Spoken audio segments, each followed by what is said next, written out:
Hello and welcome everybody. Today we're talking about golf shoes. The best golf shoes on the planet. Not these. These are what I wore if you watched my previous, last time or the time before, talking Golf Tuesday. I actually went golfing, like 18 holes, well it was only 9 holes, golfing out with my buddy Derek. And I wore these because I had a dark outfit on, I was wearing a dark jacket, and these are dark and they match my color. So primary thing was they were dark. We drove, so I wasn't worried about weight. I didn't need to walk tons. These are already broken in. These are more than 5 years old. And these are some Adidas Adizero, some old Adizero waterproof, kind of with these soft spike shoes, okay? They're nothing, it's not that impressive, but they are waterproof, which was nice. So waterproof looks. Primary reason why I wore these. What more do you want me to say? I'm not technical. I'm not a shoe engineer. Oh, the Jordan Spieth spike, you need the spike here because the way your ground interacts, the way you rotate your head, it's just like, I don't care. I'm not playing at that level. I just want something that matches my outfit, waterproof. That was all I was thinking about. I knew I was going to be driving. Okay, so these did the job beautifully. What about these? More Adidas, okay? You see these? See the Adidas stripes right here every time I rotate up? These, I wear these because of the looks and the convenience. So these are, I don't think, waterproof. There's a little plastic right here. It might be waterproof up through 3/4 of the sole.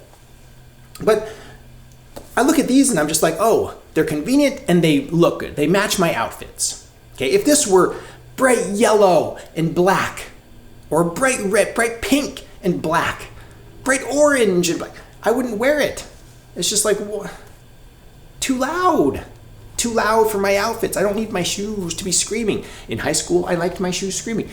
This stage in my life, I don't want them screaming. I just want them to be a convenient shoe that matches. So looks, convenient. Throw these in the trunk. When I get to the course, I can just slap these on, okay?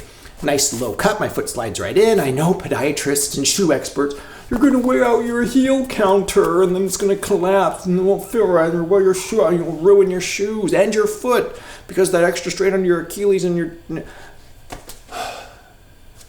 Yes, all of that. I'm going to the range. I'm going to be there for 45 minutes. I want to throw something on with a little bit of traction. These are spikeless shoes. I'm going to wear these. I'm going to slip them on. That's it. That's how it works. Convenience, looks. Do you see a repeating pattern here? Looks. What about the ADGs, okay? These are not super lightweight. They're comparable in weight. So they're not like extraordinarily light. They're just like a normal golf shoe. They're not super flexible, but they do the trick. You know, kind of a spikeless design right here. I like these shoes because they match outfits. I'm wearing a light outfit. I'm wearing light pants. I'm going to wear some light shoes. These, okay? I cannot slip my foot into these. I actually have to untie them and tie them just the way that the shoe is structured. They are something I untie and tie, okay? So they hug my foot. They feel good. They're fine. I've walked a course with these. Fine, okay? Now, what about these Jordan 12s? They're about the same weight. You could probably measure them, maybe a little tiny bit heavier. I mean, that seems similar to me. These have, again, the soft spikes, but these have a really, really rigid sole. And a commenter, so this is not, I wasn't the first one to think this publicly, commented that this is more like a golf cart shoe because it doesn't flex, and so it does seem like it would be uncomfortable. I've never walked 9 holes with this, let alone 18. Not sure how it would feel, but it's heavy enough and stiff and rigid enough. I'm not sure I would really enjoy it. Now I know hiking through the Rocky Mountains, like in Colorado or Utah or southern Utah with those like national parks and things. Sometimes it's nice to have a heel shank and a kind of a rigid sole. It's nice. On the golf course, it might be too much. This forefoot is just really stiff, which might be good for your swing, but maybe not the most comfortable to walk in. So these are, you know, my driving range shoes, and occasionally I'll take these out on a cart adventure, okay? More for style than anything else. You see where I'm going with this? Looks. So one thing that's universal across all my golf shoes, the best golf shoes on the planet, look the way I want them to look. And that's going to be different for everybody out there. There's going to be somebody who's 18. They're going to want those bright shoes that are screaming to the International Space Station, look at me! And the International Space Station is going to be like, we can see you, Go get them. So, that said, your opinion about what looks good is more important than my opinion about what looks good. I just choose things that I like. This is one of them. So let me know in the comments below, what are the best golf shoes on the planet and why? Now, there is a comfort factor. If I were walking, these wouldn't make it. Despite how good they look, I would choose one of my other pairs of golf shoes, not these. So for golf cart golfing, where I want to look good, where this matches my outfit, this all the way. Now, I'm going somewhere with this. It's not just about shoes, as many people have probably guessed. What about your equipment? They come out with new equipment all the time, and I'm there with everybody else vocalizing, well, it's the same. You don't get any more distance, you don't get any more forgiveness. Why on earth would anybody buy this? Sometimes it's looks. And I'm as guilty as everybody else, where it's like, I've been playing my M2. There are drivers that I think are I perform with my golf skill, I perform at the same level with this versus a lot of other stuff, okay? All of the new stuff from all of the major manufacturers, I hit very similar to this. They perform in some cases, slightly better. I don't have a huge data sample yet, but all those data suggest that I could play any one of those over this and have similar results, if not better results. So why do I have this? Because it's loud, because I like the way it looks. There you go, like the way it looks. Do you see it? Do you see where I'm going? Can you see a pattern here? What am I looking for? Bold contrast, colors. Yeah, that's what I like. And this does that for me, okay? So, people complain about here. So here's a Nike, is this a Covert 2? VRS Covert, I think this is a 2.0. Yeah, so here's a Covert 2.0. Can you see that? Is that gonna focus? No, all right, whatever. At address, it's not screaming, look at me, I'm Nike. On the sole, it's screaming, look at me, I'm Nike. But so is the M2. So what do I look for in a driver? With all of the data, all of those data out there, looks still play a huge role for me. All things being equal, I'll choose the driver that I like the look of more.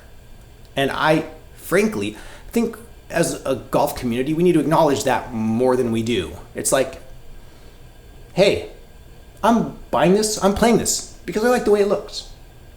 And that's all there is to it. Wow, how are those new irons? They look awesome. Sometimes we just need to not forget the human side of golf. We're not machines. So what are the best golf shoes on the planet? You let me know in the comments below. Actually might try them. I'm always looking to try new golf shoes. I wish Nike would come out with Air Penny 2 golf shoes. I think those would be so cool. The other thing that I wish they would do is come out with the Jordan 11s again in golf shoes. I think those would be pretty sweet too. Because I've seen those have already been released a few years ago. I wish they'd come out with them again.